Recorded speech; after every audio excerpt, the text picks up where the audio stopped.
Hi friends, welcome to our channel. நம்ம இன்றைக்கி உருளைக்கிழங்கு வச்சு பூரி மசாலா செய்ய போகிறோம். அதுக்கு நான் பெரிய சைஸில் 2 உருளைக்கிழங்கை இந்த மாதிரி நாலாக கட் பண்ணி போட்டிருக்கேன்.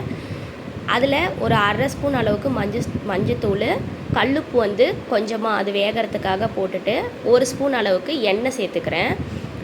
இது எல்லாமே வந்து உருளைக்கிழங்கு நல்லா சாஃப்டாக வேகிறதுக்காக. மஞ்சத்தூள் நம்ம எதுக்கு போடுறோம் அப்படின்னா, ஏன்னா பூரி மசாலா வந்து எல்லோ கலரில் தான் இருக்கும். நம்ம என்ன தான் மஞ்சத்தூள் போட்டு கொதிக்க வச்சாலும் லாஸ்ட்டாக உருளைக்கிழங்கு போடும்போது அதோட கலர் மாறிடும். அதனால் உருளைக்கிழங்கு வேக வைக்கும் போதே கொஞ்சமாக மஞ்சத்தூள் போட்டோம்னா அதோட ஃப்ளேவர் வந்து அதோட கலர் வந்து இதில் இறங்கிடும். பாருங்கள், 3 விசில் விட்டு எடுத்திருக்கேன். உருளைக்கிழங்கு வந்து இந்த மாதிரி எல்லோயிஷாக மாறிடுச்சு. ஆறுனதுக்கப்புறம் நம்ம தோல் உரிச்சிக்கலாம். அடுத்தது ஒரு பாத்திரத்தில் 3 ஸ்பூன் அளவுக்கு எண்ணெய் ஊற்றிக்கிறேன். கடுகு அரை ஸ்பூன், கடலைப்பருப்பு வந்து 1.5 ஸ்பூன் சேர்த்துக்கிறேன். கடலைப்பருப்போட டேஸ்ட் வந்து இதில் நல்லாயிருக்கும், அதனால் கடலைப்பருப்பு வந்து அதிகமாக சேர்த்திக்கலாம். உளுந்து வந்து அரை ஸ்பூன் அளவுக்கு சேர்த்திக்கிறேன். சீரகம் அரை ஸ்பூன் போட்டுக்கலாம். அரை கைப்பிடி அளவுக்கு கருவேப்பிலை போட்டுக்கிறேன்.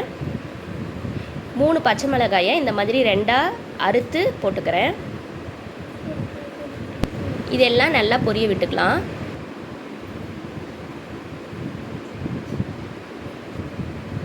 வெங்காயம் நான் நீல வாக்கில் 2 வெங்காயம் கட் பண்ணி வச்சுருக்கேன், அதையும் சேர்த்திக்கிறேன். வெங்காயம் சேர்த்தி நல்லா மிக்ஸ் பண்ணிக்கலாம்.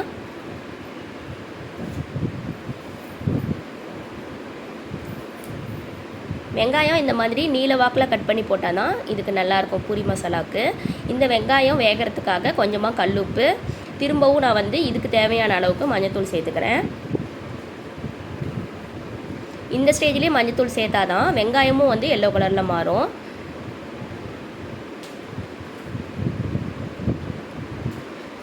ரொம்ப மஞ்சத்தூள் சேர்த்திட்டாலும் குழம்புல வந்து மஞ்சத்தூள் ஸ்மெல்லு தான் இருக்கும்.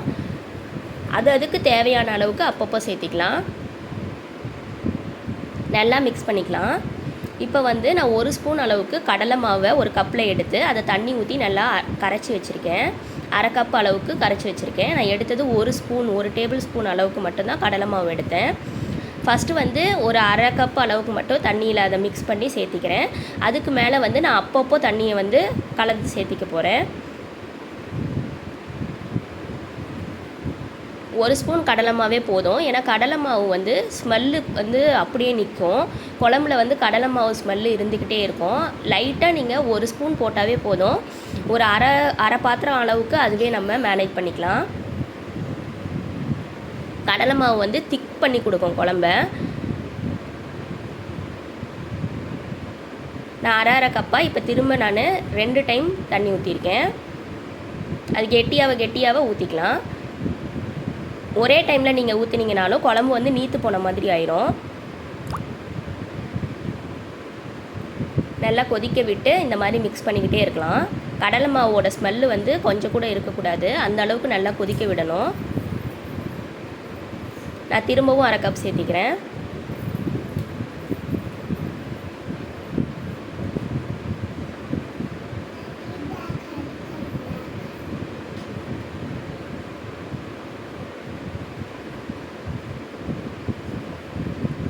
நல்லா கொதி வரட்டும்.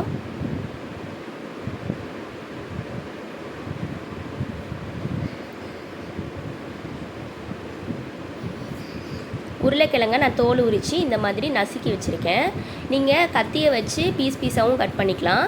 இந்த மாதிரி நம்ம கையிலே நசுக்கி போட்டோம்னா அது நல்லா வந்து அந்த மசாலாவோட மிங்கிள் ஆகும். அதுக்காக தான் அதிகமாக நான் எந்த மசாலாவுமே சேர்க்கலை. இதோட ஃப்ளேவரே நல்லாயிருக்கும். ரொம்பவே ஈஸி தான். பூரிக்கு வந்து இந்த மாதிரி உருளைக்கிழங்கு போட்டு பூரி மசாலா தான் வந்து பர்ஃபெக்ட் மேட்சாக இருக்கும். நீங்களும் செஞ்சு பார்த்துட்டு உங்களுக்கு எப்படி இருந்தது அப்படிங்கிறத கமெண்ட்டில் சொல்லுங்கள்.